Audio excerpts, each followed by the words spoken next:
Bismillah. Assalamualaikum warahmatullahi wabarakatuh. Alhamdulillah, assalatu ala rasulillah, la nabiyya ba'dah. Adik-adik dan para pendengar, pada kesempatan ini kita mencoba mengambil pelajaran dari kisah-kisah para utusan-utusan Allah di muka bumi. Dalam kesempatan ini kita mencoba pertama kali mengambil kisah Nabiullah Yunus alaihissalam. Suatu hari ada seorang laki-laki muda melangkah di jalan setapak yang amat panjang. Peluh bercucuran membasahi wajahnya yang tampan. Kakinya yang kukuh telah penuh diselimuti debu. Sebentar-bentar matanya menatap jauh ke depan untuk mengetahui apakah tujuannya telah terlihat. Adik-adik, lelaki gagah itu diutus Allah ke kota Ninawa di Irak. Namanya Yunus bin Matta. Di tengah-tengah kota ada sebuah lapangan luas. Beliau berdiri di situ dan menatap berhala besar yang tinggi menjulang. Dilihatnya semua orang menyembah berhala dengan penuh ketaatan. "Siapakah ini?" tanya Nabi Yunus sambil menunjuk berhala besar itu. Orang-orang menatap beliau dengan amat heran. "Anda pasti bukan orang sini. Anda pasti orang baru di sini," kata salah seorang. "Itu Usar, Tuhan kami." "Tuhan?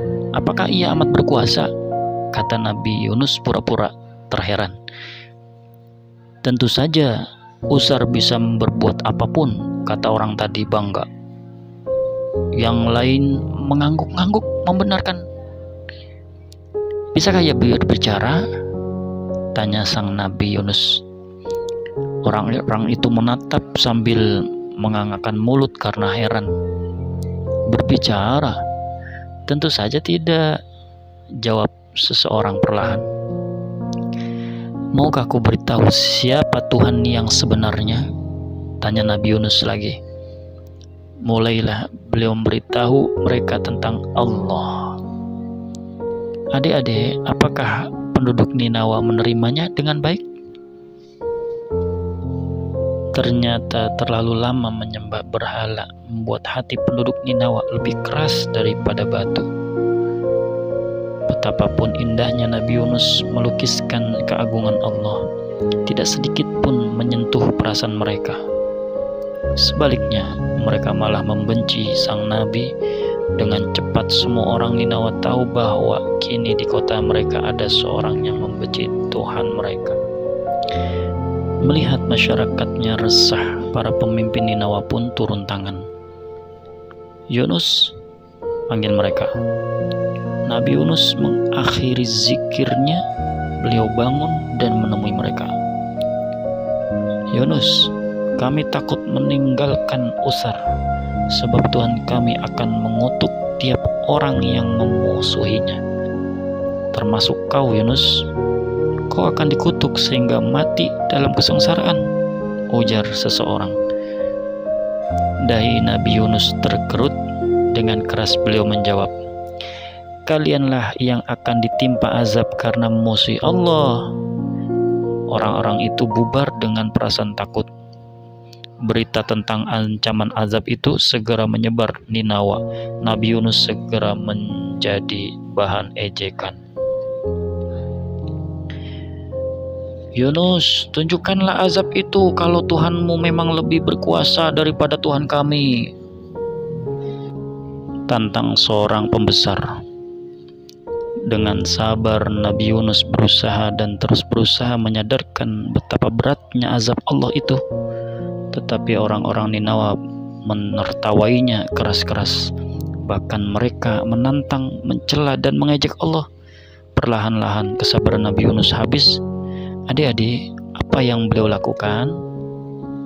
Nah, sebelum kakak lanjutkan kisah ini, beri semangat kakak ya, dukung kakak. Dengan apa? Dengan like, share, dan subscribe.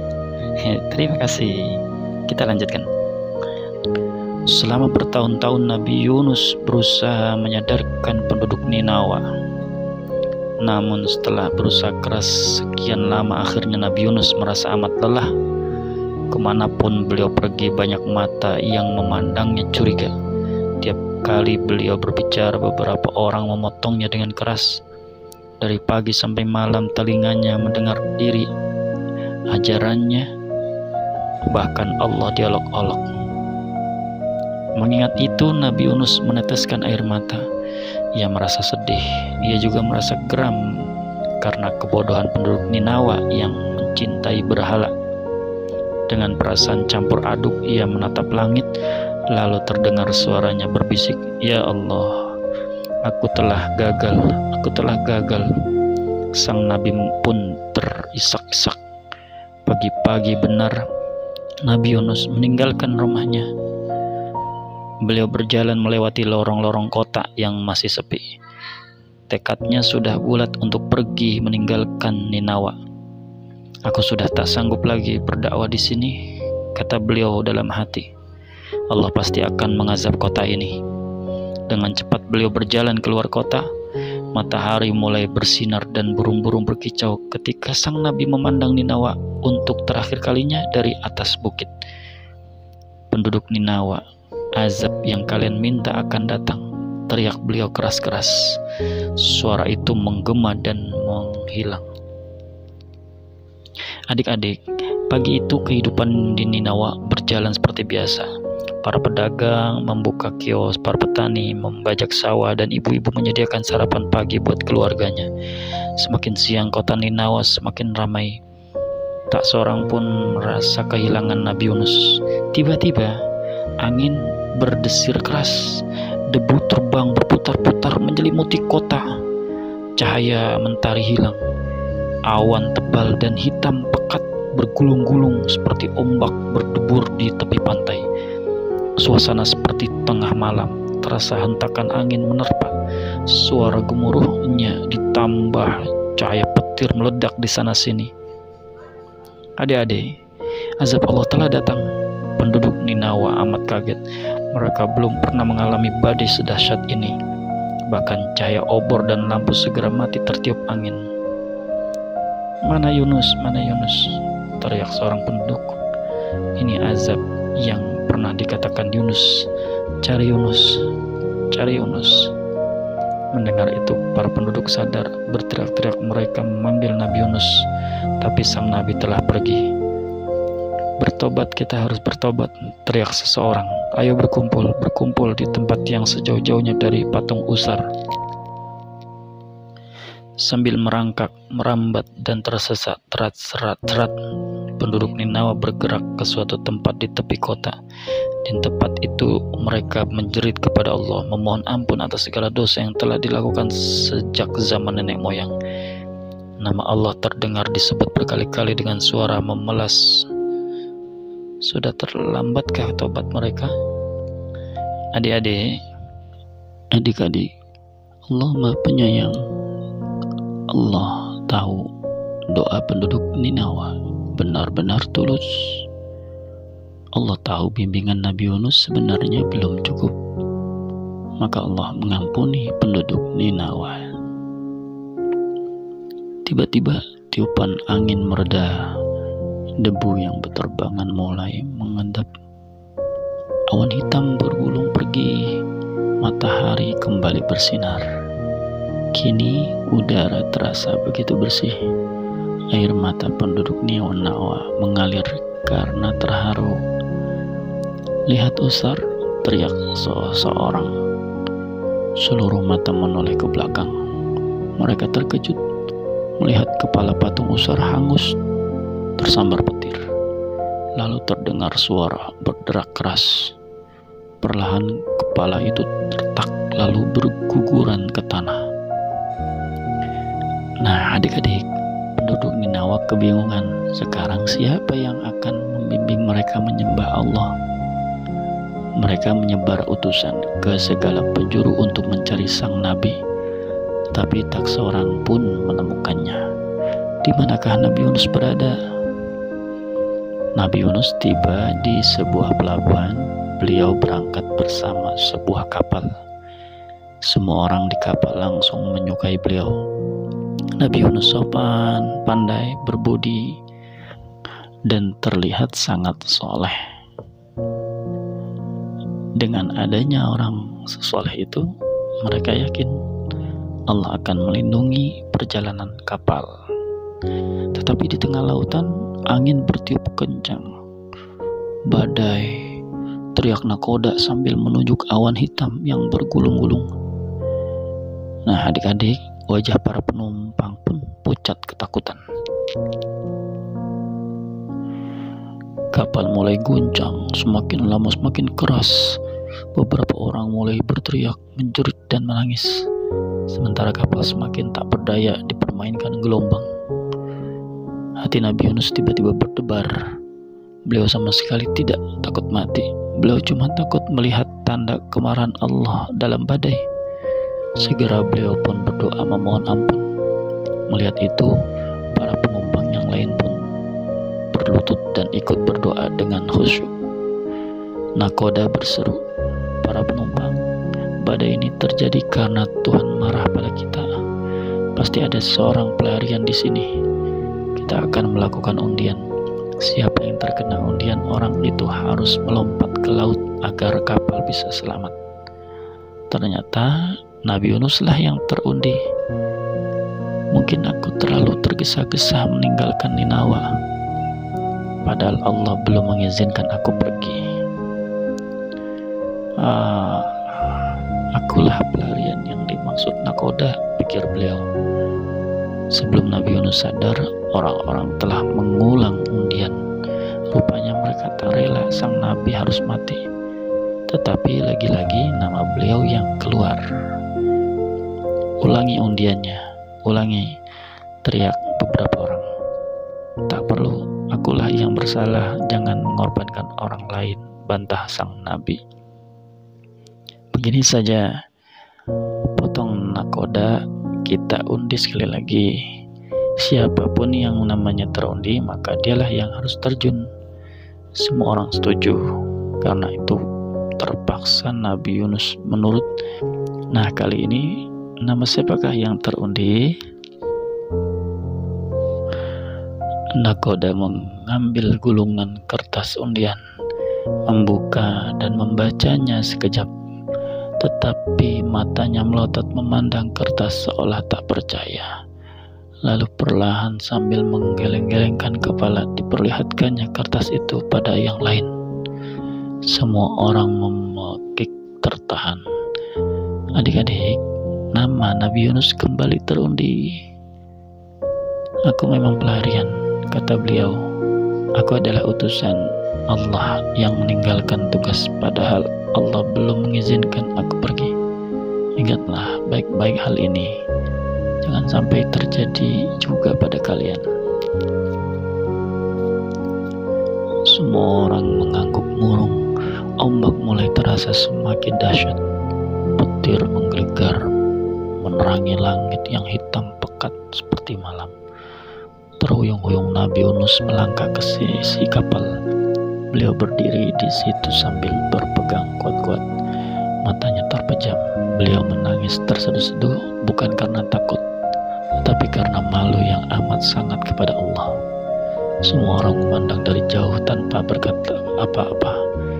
Lalu sebagian memalingkan muka saat sang Nabi berdiri lurus-lurus tanpa berpegangan pada tepi kapal, siap untuk melompat. Adik-adik, berakhirlah hidup beliau di sini. Nah, adik-adik, berakhirkah hidup Nabi Yunus di sini? Nah, ya Allah, beliau akhirnya mengucap, "Ya Allah, akhirnya aku harus menghadap-Mu dalam keadaan tercela," pikir beliau sambil mengadah dan memejamkan mata. Seluruh tubuhnya telah basah kuyup oleh hujan yang amat deras. Setetes air mata mengalir di pipi sang Nabi. Lalu sambil berteriak mengagungkan asma Allah, beliau melompat ke dalam laut yang bergelora. Semua orang terpana. Tiba-tiba wajah mereka mendadak pucat melihat sebuah benda sangat besar muncul dari balik gulungan ombak. Benda hitam itu terus bergerak keluar air seperti sebuah gunung yang muncul perlahan dari dalam tanah. Mendadak tampaklah sebuah rongga besar dalam tubuh benda itu. Sepasang mata yang putih bersinar tampak di atasnya. Ikan paus, seru nahkoda gugup. Seluruh tubuhnya gemetar karena sangat ketakutan.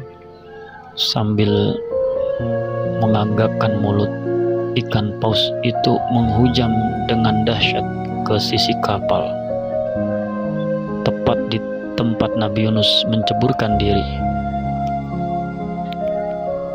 Terdengar suara bergedebung yang mengalahkan suara ledakan.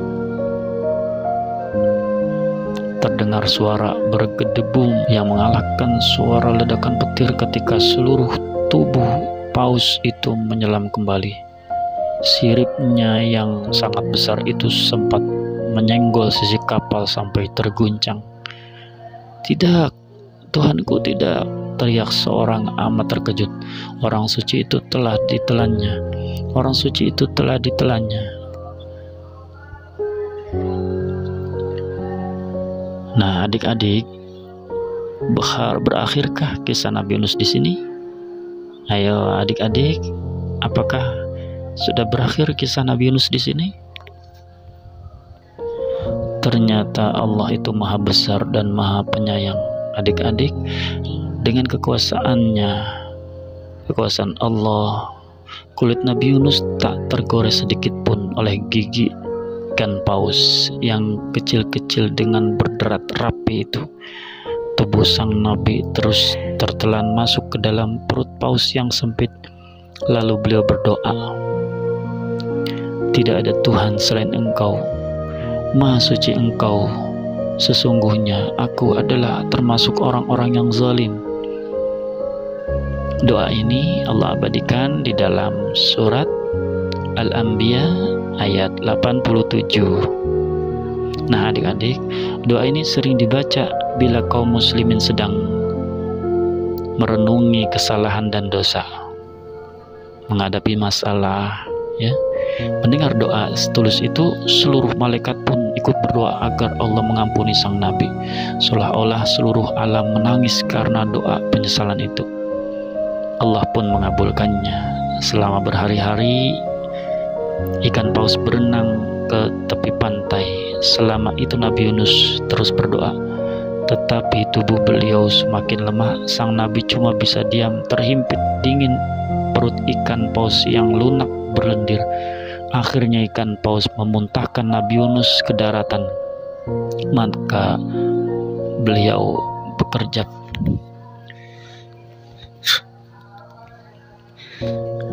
Dan akhirnya mata beliau pun bekerjap karena silaunya matahari. Tetapi anggota tubuh yang lain tak bisa bergerak, begitu lemah dan tak berdaya. Menjelang malam barulah beliau bisa bergerak. Sambil merangkak, Nabi Yunus berusaha menyusuri daerah tandus itu. Tetapi berkat izin Allah, sang Nabi menemukan sebatang pohon labu. Sambil mengucap syukur, Nabi Yunus yang kelaparan memakannya dengan nikmat. Nah, adik-adik, beberapa kemudian sang Nabi menempuh perjalanan yang amat jauh, kembali ke Ninawa untuk menyelesaikan tugas yang pernah ditinggalkannya itu. "Sekalipun mereka menyiksaku sampai mati, aku tak akan meninggalkan Ninawa sampai Allah memerintahkannya," bisik beliau. Dengan tenang Nabi Yunus memasuki kota, siap dengan segala caci maki. Beberapa orang memandang beliau dengan heran. Nabi Yunus berhenti dan balas memandang mereka. "Yunus, Anda Yunus bukan?"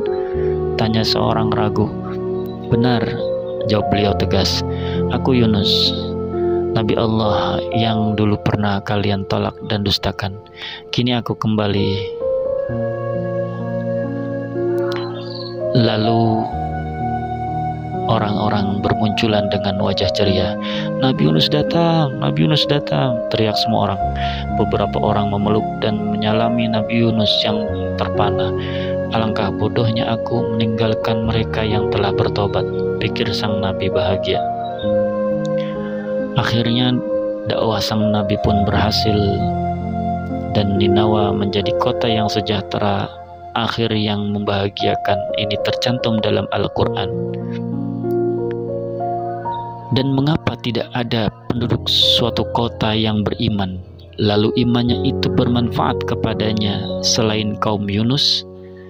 Tatkala mereka kaum Yunus itu beriman, kami hilangkan dari mereka azab yang menghinakan dalam kehidupan dunia, dan kami beri kesenangan kepada mereka sampai kepada waktu yang tertentu. Quran Surat Yunus ayat 98. Dan kisah Nabi Yunus pun selesai.